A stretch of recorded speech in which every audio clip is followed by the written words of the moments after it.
You awaken.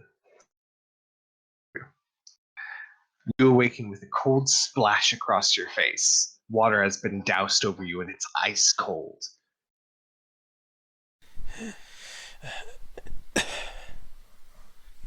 Looking up, you are in your home. You are in the main living room, and the furniture has been tossed about, thrown this way and that to make sure that you have a very, very clear space. Behind you, you can already feel the presence of Zephyr, who's also tied up to a chair, back to back with you. Your hands are bound in a way that your fingers are not able to be moved independently of one another. You cannot cast somatic components, and a gag has been put across your mouth to make sure you cannot perform verbal. In front of you stands the stocky form of Locke Arabella Madeloni. Mr. Ramtuk, it's nice of you to join the land of the living again. You have a nice place here, Mr. Ramtuk. I understand why you suggested that I take it for myself as opposed to burning it to the ground. But, you see, you've pissed me off. You and your friends came to a peaceful meeting that I was quite amicable to be able to aid you with. All I wanted was one thing, and you didn't give it to me. So I'm going to ask you again. And she rips the cloth out of your mouth. Where is my man? Where's Malcosetti?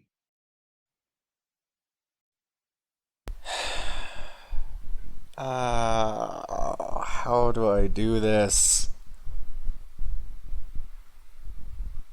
Is it just her? Oh no, the room is filled. You can Yeah, hear that's what I from thought. where your office is. You hear shelves being tossed and turned. You see one of the dressers get pushed over by a couple of dwarves as it crashes onto the ground. Wood splinters fly everywhere. Books scatter across the ground. And one of them walks about with several bottles in hand, splashing the liquids across everything.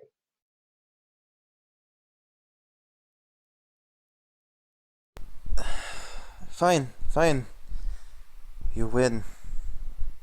You So, win. point of order, two of the robed dwarves are standing behind her, watching you very intensely. Yeah, yeah, they are, I'm sure. I wouldn't doubt it.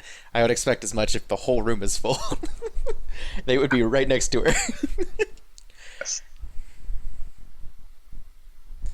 I know, Jesse, I know. DM, I'm gonna need the name of a random business. Good luck with that. How about one that just got robbed? Sultana's sandal. Sure, the Sultana Sandal. Sultana Sandal. That is where he is. Left him in a shoe store, Mr. Ramtuk. Was the Well, last he's a place bit of a you heel.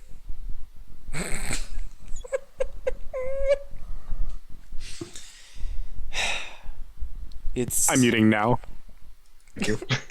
It's a safe house. It would be the last place you would have looked. Make a persuasion check. Oh, fuck me. 5. She backhands you.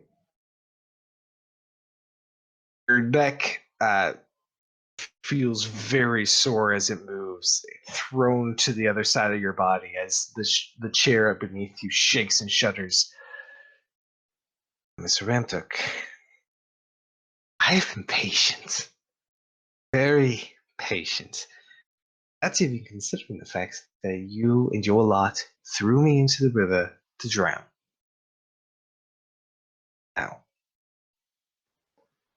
where is my man? And I might just might let his servant live to serve another master for another day.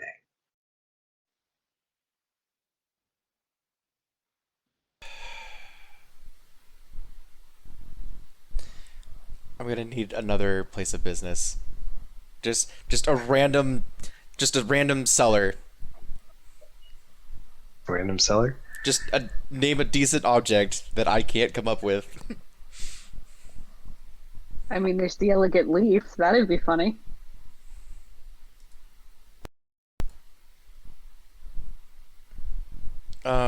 Beats brokers.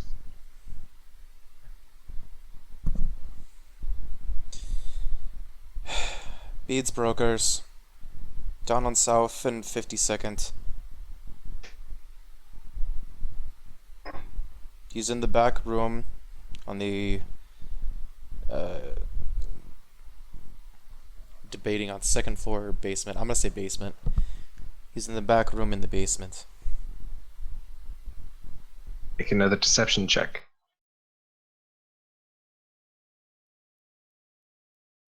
$17. All right.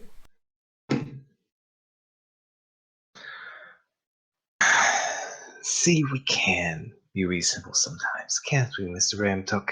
She smacks your cheek twice softly.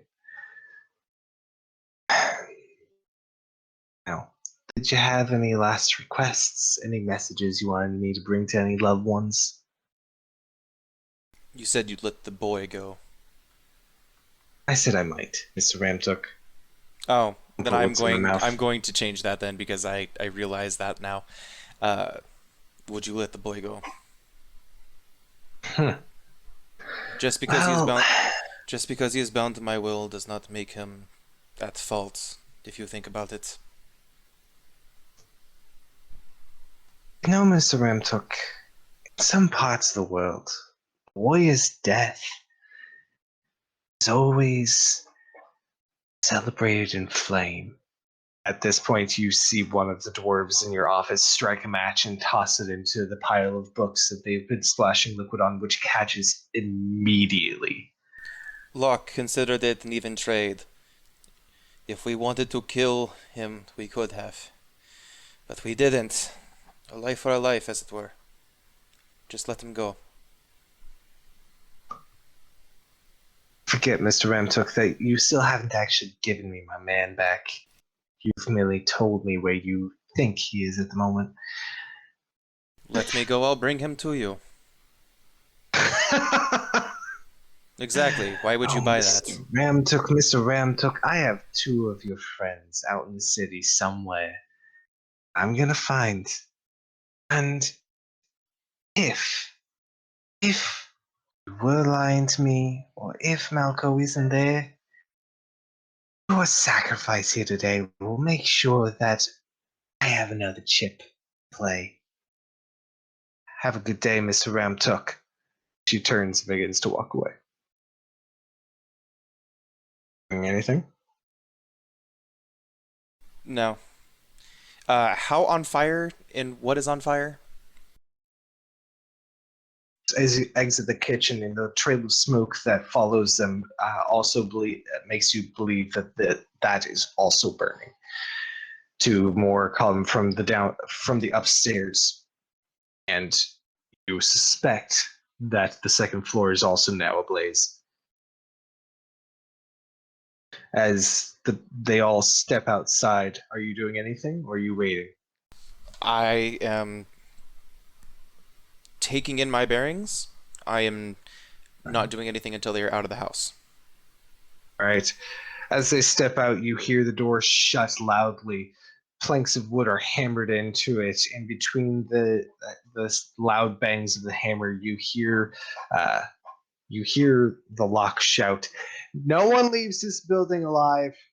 I want all of yous to make sure of that. Now, I have a meeting to get to." Is everyone out of the house yet? Everyone is out of the house Is the door shut or... and being bolted as we speak. Okay. Misty Step. Are there somatic components? Nope. Just verbal. Hell yeah. You disappear, reappear, standing next to your chair. The ropes fall limp to the ground. Zafir is unconscious. Dardian sets to grabs a small knife and starts cutting at the ropes and summons Najila. Alright, the bird appears. Najila is going to start helping him peck at. She's going to try and use her beak to claw at the not claw. Well, how sharp are owl's talons? Would that make more sense? Really sharp. They are really don't. You can have her try to awaken him. Yes. Okay, that's what she will do instead. As Dardian is working. Okay. He's not responding at the moment, and the room is very quickly filling with smoke. What are you doing? Dardian slaps him. All right, go ahead and make a medicine check.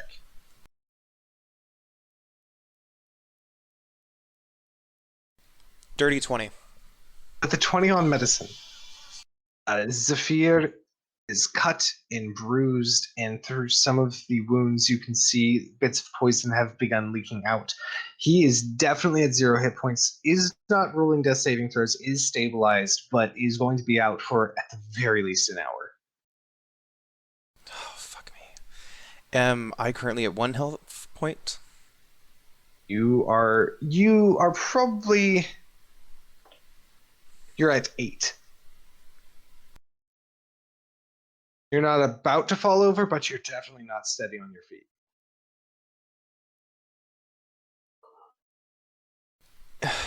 Okay.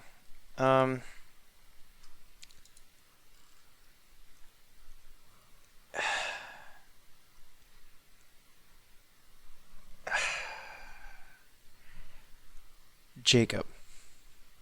Sir. Given Dardian has a +6 to medicine, given his knowledge of exchanging health back and forth via different necromantic spells, would you say that for a certain level of spell slot, I can give Zafir half of my health? Looking at what you have prepared for today. Not what I need. Although I don't actually have see anything that that. goes the other way around, so...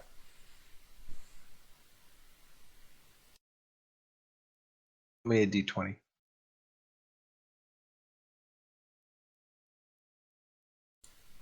I rolled an 11.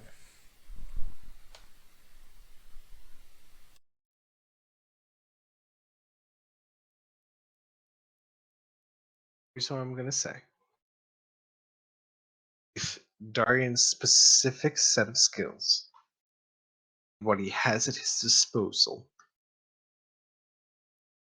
you don't know if you could replicate this at any other time, but you are desperate at the moment. Should you have a living creature to sacrifice, you may be able to transfer hit points. The only creature you have at the moment is Najila. Najila, come. She'll make her way to you. This will cost a 3rd level spell slot. Okay. Najila, I will bring you back, but I require a favor. And he holds his palm out to her for her to hop into. She does so. And with the other hand, he sets about tracing arcane sigils in the air and then palming them in the air and then forcing them into his chest. Alright. How many hit points does Najila have? I have to check. I think 3.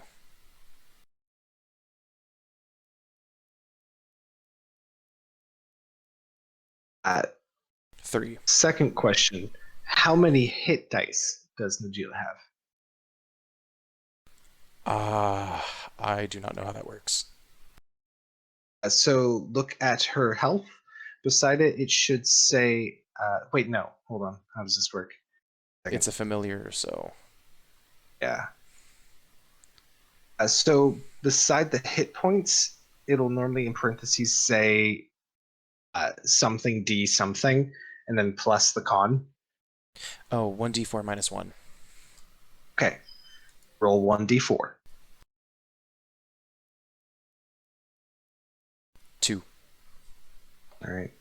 You trace the sigils in between you, holding out the bird and pressing it through Najila and into Zephyr. You watch as the bird arches its back in pain, the wings spread out as it is pulled asunder. You watch as first one wing, one of the legs, and then the bird itself just kind of dissolves in front of you as you push the necrotic energy into Zephyr. He heals for 2 HP. Is awake. Have I successfully cut the ropes yet? Yes, he is unbound. He'll.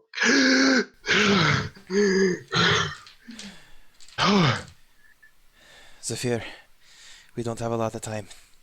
Grab the things that we need, and we need to go. He'll wordlessly nod and run up the stairs.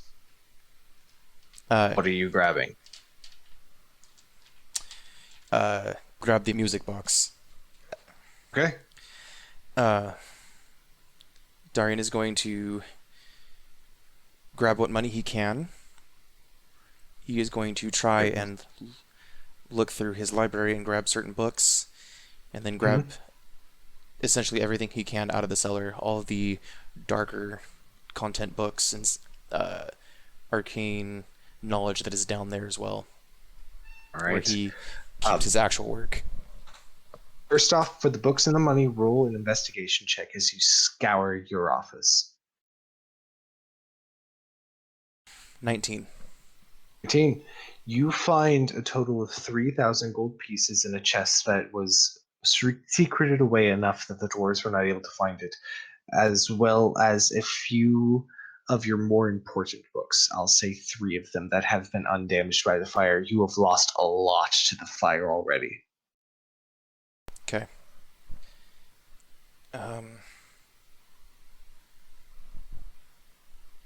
Dashing from the office, you make it back into the main room just as Zephyr descends the staircase, an arm full of items. In one hand, you do see the music box. Anything else? Got the things in the cellar. Got what I could out of there. You haven't gotten the things to the cellar. I Grab the things from the office at the moment. Okay. I would assume that Zephyr grabbed Darian's normal clothes. Since He has Darian... grabbed an armful of clothes, some books, the music box, as well as his axe, and some general knickknacks that he just grabbed. Okay. Kind of panicking. Darian opens the bag for him to dump it all in. Right, he does so. Zephyr, come on. And Darian's going to grab him by the wrist and drag him down through the cellar. All right. Down into the cellar you go. It is relatively untouched. There are several bottles of wine that are missing, as well as a couple that have been smashed on the ground. Zephyr tosses, or Darian tosses Zephyr the bag. Grab a few bottles. Do so. As he does so, Darian traces some arcane sigils in the air and opens the secret passageway.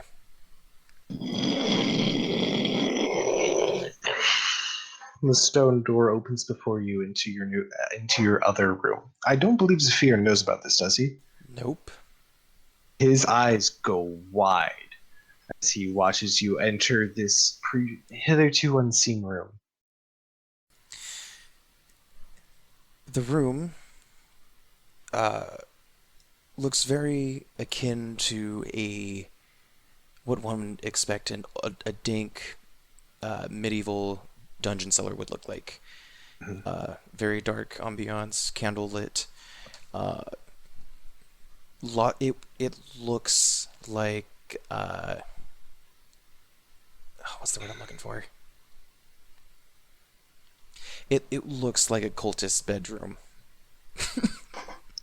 Roughly hewn walls close closely in upon each other as this small, almost hallway of a room is opened upon. On the floor, you see dark sigils that have been scratched into the floor. A circle of magical nature has been drawn several times over in the same place.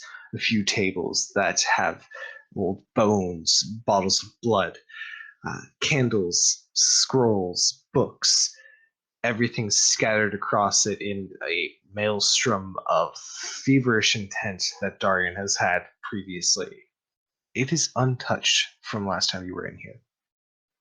Two barrels sit in the corner with dissolving corpses, though to be able to get them out and clean them would take uh, a little under an hour. You don't have the time. No.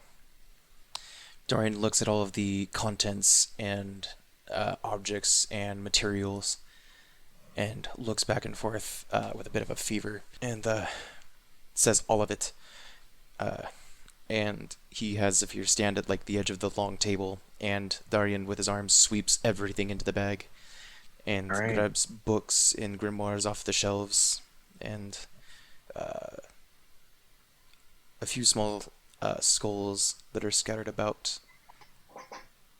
I'd like you to make a sleight of hand or survival check as you quickly and sporadically throw things into the bag, grabbing this and that from where you can.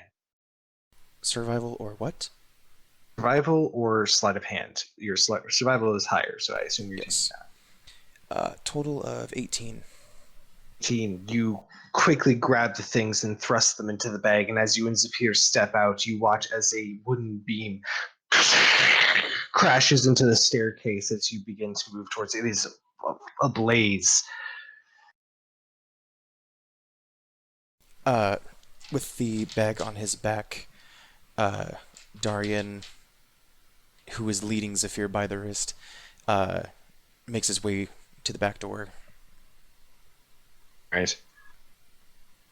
Making your way to the back door, the glass there, you're able to see out into the garden. There are several dwarves out there who are waiting around, weapons in hand, waiting for anyone to try to escape.